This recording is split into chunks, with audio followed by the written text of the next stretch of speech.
Between 1969 to 1972, NASA, the American National Aeronautics and Space Administration, allegedly flew 6 successful manned missions to the moon, where they did everything from playing golf to speeding around in a dune buggy to receiving a live phone call from President Nixon. In reality, when examined in depth with a critical eye, however, these staged events are found to be nothing but a monumental hoax perpetrated on a gullible and unsuspecting public. 1. To begin with, the moon itself is simply a luminary, a non-physical light in the sky, and not a spherical terra firma planetoid as maintained by NASA and modern astronomy. On clear days, you can see for yourself, during a waxing or waning cycle, the blue sky through the moon. On clear nights, during a waxing or waning cycle, it is possible to see stars directly through the surface of the moon. And during each new moon, the moon completely disappears from view and remains invisible for that one day per month. Even members of the Royal Astronomical Society have time and again recorded their confusion at being able to see stars directly through the moon. For example, Sir James South of the Royal Observatory in Kensington wrote that, quote, "On my first looking into the telescope, a star of about the 7th magnitude was some minutes of a degree distant from the moon's dark limb. I saw that its occultation by the moon was inevitable, but the star, instead of disappearing the moment the moon's edge came in contact with it, apparently glided on the moon's dark face, as if it had been seen through a transparent moon, or as if a star were between me and the moon. I have seen a similar apparent projection several times. The cause of this phenomenon is involved in impenetrable mystery." A star occulting a crescent moon has long been a popular symbol of Islam, was the symbol of the Ottoman Empire, is found on the flags of Algeria, Azerbaijan, Libya, Malaysia, Mauritania, Pakistan, Singapore, Tunisia, Turkey, and in the coat of arms of countries from Croatia to Germany, Ireland, Poland, Portugal, Romania, Sweden, Ukraine, and the United Kingdom. Nowadays, however, thanks to decades of NASA propaganda, people believe against the evidence of their own senses that the moon is a physical terra firma planetoid capable of walking on. 2. Basic physics proves that not only has man never flown to the moon, but that the entire concept of a vacuum of space is impossible. NASA and modern astronomy claim that the Earth's atmosphere spins perfectly along with the Earth up to an indeterminate height where it allegedly meets the vacuum of space. Anyone who has punctured an aerosol canister knows, however, that a positive pressure system adjacent to a negative pressure system must have a solid barrier separating them, or else they will equilibrate. Furthermore, at ground level, this spinning atmosphere supposedly travels around 1,000 miles per hour and increases in speed with altitude, so that by 250 miles high, where they claim the International Space Station orbits, the atmosphere and everything in it are allegedly traveling a ridiculous 17,500 miles per hour, the speed of a bullet. This means the astronauts in their rockets were traveling faster than a speeding bullet when finally they popped out of the Earth's spinning, pressurized atmosphere and into the non-spinning, non-pressurized, non-atmosphere of the vacuum of space. Even if they could somehow survive such a transition, once in the supposed vacuum of space, it would be impossible to continue steering, because all propulsion systems require the air in the atmosphere to push against. In a vacuum, there is no such counterforce, so all propulsion, rather than sending the rocket forward, would instead send it spinning wildly and randomly out of control. In recent years, NASA has attempted damage control regarding this issue by now claiming that the moon is actually still within the Earth's atmosphere, but this doesn't change the fact that they stood by this impossible claim for decades. 3. The amount of radiation claimed to exist in space, especially through the so-called Van Allen belt, was far too strong for the astronauts' flimsy suits. Starting at an altitude of 1,000 miles up to approximately 15,000 miles, NASA claims there exists a deadly band of radiation that would kill or seriously injure anyone passing through in a matter of minutes. One Russian study stated that the amount of radiation present on the moon would require astronauts to be clothed in 4 feet of lead in order to avoid instant death. John Malden, a NASA physicist, said they would need at least 2 meters of thick shielding around them at all times, yet we see them on film bouncing around the moon in their 2-inch thin suits. Even James Van Allen himself continued to state until his death in 2006 that there was no way humans could survive the 90-minute journey through and another 90-minute journey back through the radiation belt without being completely encased in thick lead shielding. 4. Temperatures on the moon supposedly range from 279 degrees below zero during the nighttime, which is far colder than even Antarctica's coldest winter, and up to 243 degrees above zero at lunar midday, which is hotter than boiling water. NASA claims their special suits were fitted with both heating and cooling systems, but nothing which could come close to withstanding these incredible temperatures. The suits were also supposedly pressurized to keep the vacuum non-pressure of space from bursting their blood vessels, but they clearly have deep creases and wrinkles all over. Astronauts in true pressurized suits would look like the Michelin Man, bubbling out and very inflexible. Also, it is impossible for the Kodak film in their cameras to have survived these extreme temperatures without melting or freezing. 5. In images from Apollo 11, Buzz Aldrin can be seen wearing different color gloves and different length boots in pictures that were supposedly taken within minutes of each other. For example, in photo AS11-40-5873, Aldrin is wearing high boots and dark gray gloves. But just 2 pictures later, in AS11-40-5875, he has changed into smaller boots and white gloves. If Buzz was really in the vacuum of space in a pressurized spacesuit, he certainly would not have had time or reason to depressurize and repressurize his suit just to make these fashion adjustments. 6.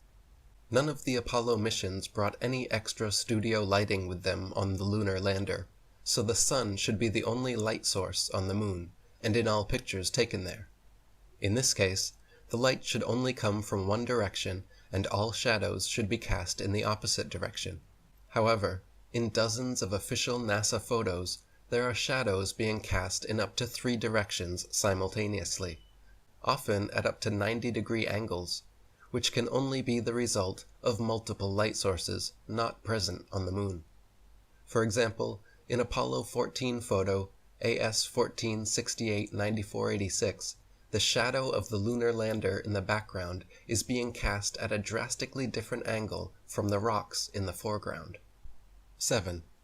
Many pictures purportedly showing the sun, as viewed from the moon, are clearly just studio spotlights and not the sun.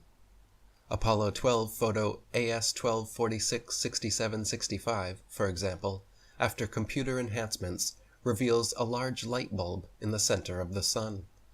After being thoroughly dissected by many researchers, NASA actually removed the high-resolution version of this image from their Apollo gallery.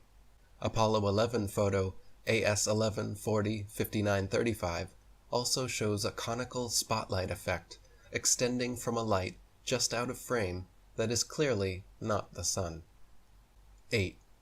Several Apollo images show a defined separation line where the ground meets with what can only be a studio backdrop. If they were actually filming on the moon, the ground would seamlessly meet the background, leaving no such dividing line. Furthermore, when analyzed side by side, dozens of images reveal that NASA reused the same backdrops time and again on what are alleged to be completely different areas of the moon. The contours of hills, mountains, and valleys align perfectly when superimposed upon one another.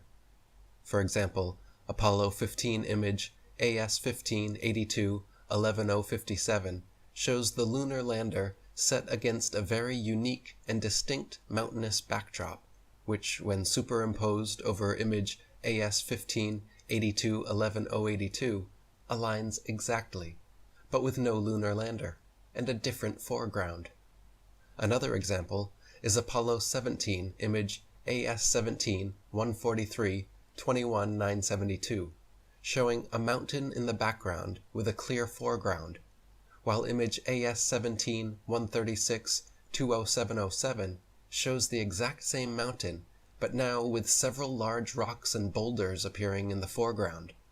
There are dozens more examples of such repeated backdrops being used over the course of the Apollo missions.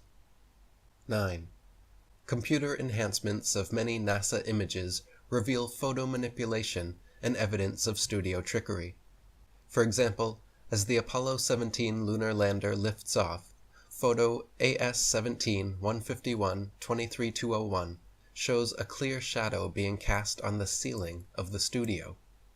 Similarly, Apollo 14 image AS-14-64-9089, when yellow and blue are subtracted from the chroma scale, shows what can only be studio lighting reflecting off a black background.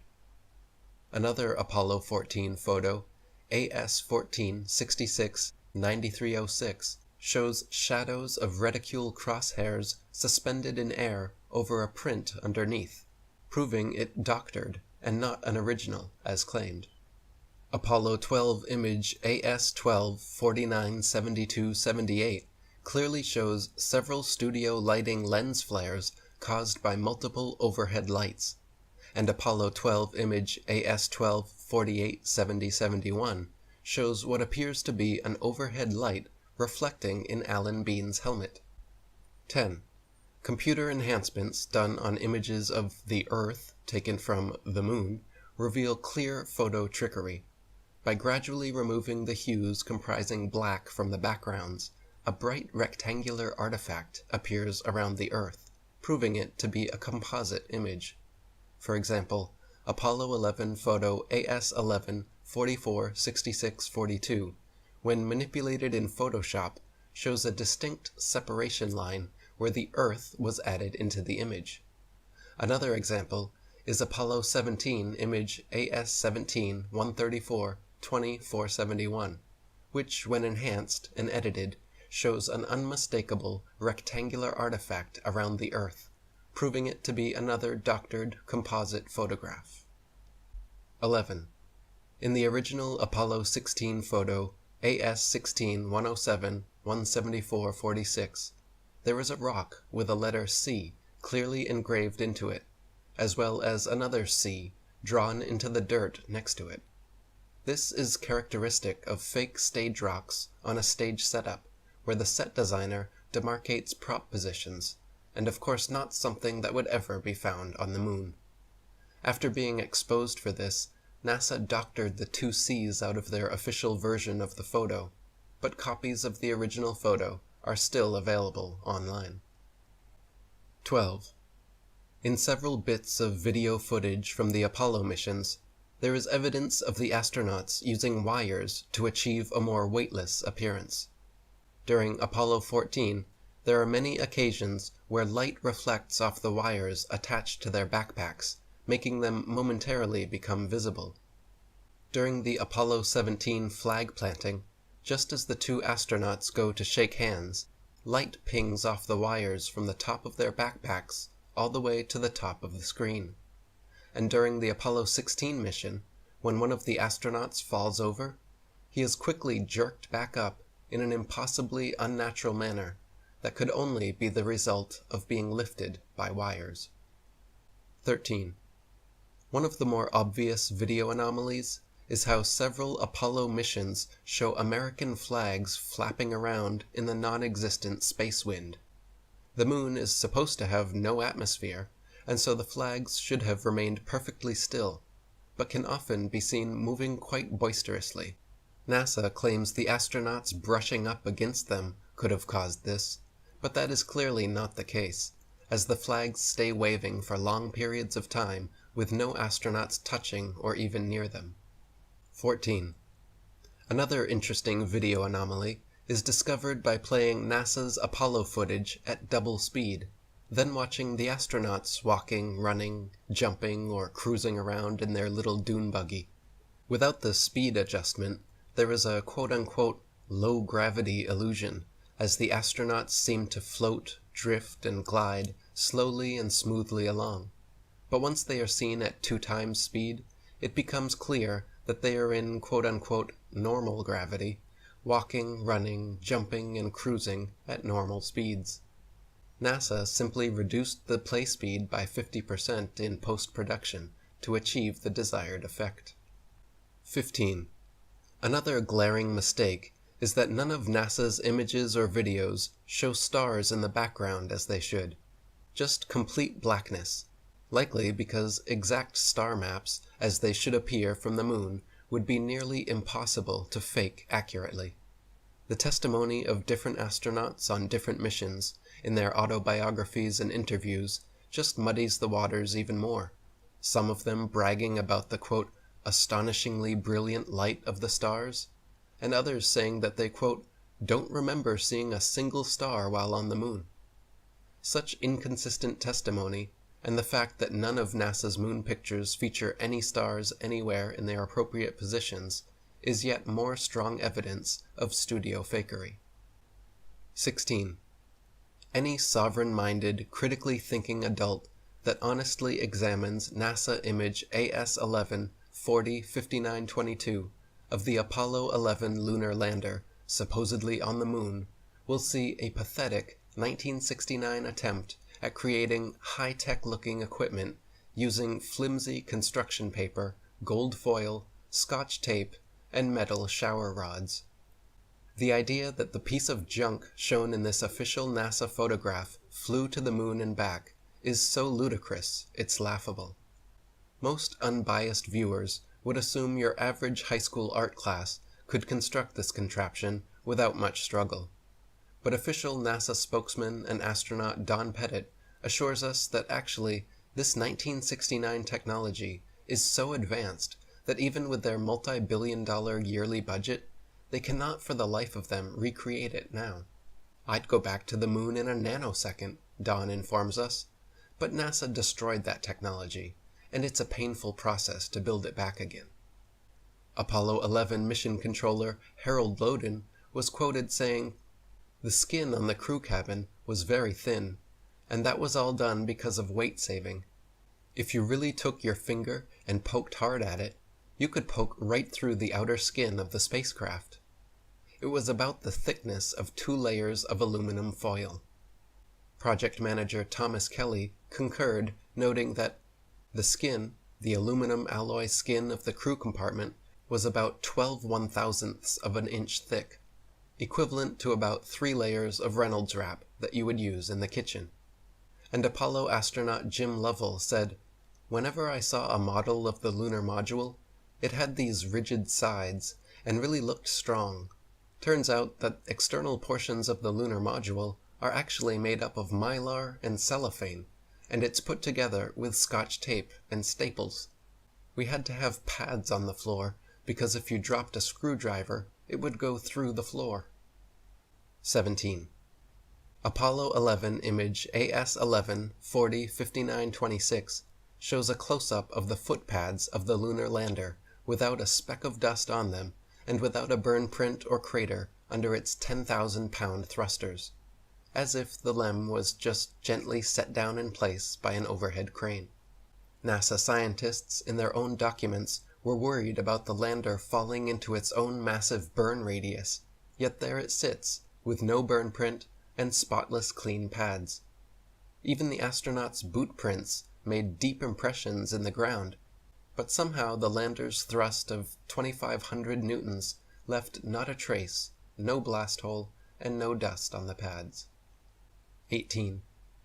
During the Apollo 11 mission, Richard Nixon made a historic phone call from Washington, D.C. to Neil Armstrong on the moon, showing both men live on split-screen TV. AT&T Archives states that the call, quote, went from the Oval Office in Washington, D.C. to Houston, where it was routed into space via mission control through the capsule communicator. Even with today's far superior telecommunications technology, and at far shorter distances, there is a necessary delay, at least a few seconds in both directions. Yet when Nixon and Armstrong spoke, there was no discernible delay whatsoever. 19. Another solid proof of NASA's lies came with examination of the many supposed moon rocks given to museums the world over by Neil Armstrong and Buzz Aldrin. Shortly after Apollo 11, private investigator Paul Jacobs reported asking the U.S. Department of Geology head whether he had examined the moon rocks and if he could verify their authenticity, to which the geologist simply laughed and insinuated that people high in the U.S. government knew all about the cover-up.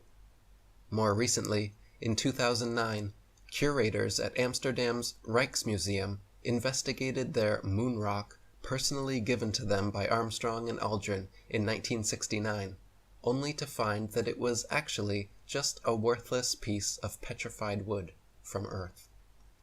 20.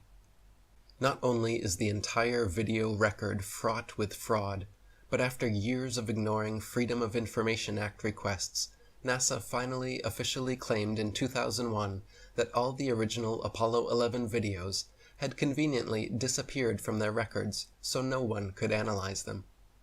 They would have us believe that they spent over $30 billion, a decade of unceasing preparations, then succeeded in the most historical achievement of mankind, but accidentally lost the video evidence. Those blurry, ghostly, black-and-white images shown on TV were purposely lousy, because NASA insisted at the time that all TV networks must broadcast directly from a big-screen display in their operations room, a mandate which all the major networks accepted, and so what the public saw was just a video of a poorly magnified video, and now it is impossible to watch or examine the original. Not only have the Apollo 11 videos disappeared, but NASA claims to have lost all original audio tapes from the Apollo missions, and that their contractors have lost all prints and plans for the lunar rover, LEM lander, and Apollo ship engines. This is no different than a schoolchild making excuses about a dog eating his homework when asked to show proof. The preponderance of evidence is stacked so high against NASA that anyone who honestly and unbiasedly investigates the so-called moon landings comes to the same undeniable conclusion. All of the Apollo missions were faked on Earth, using a variety of Hollywood trickery.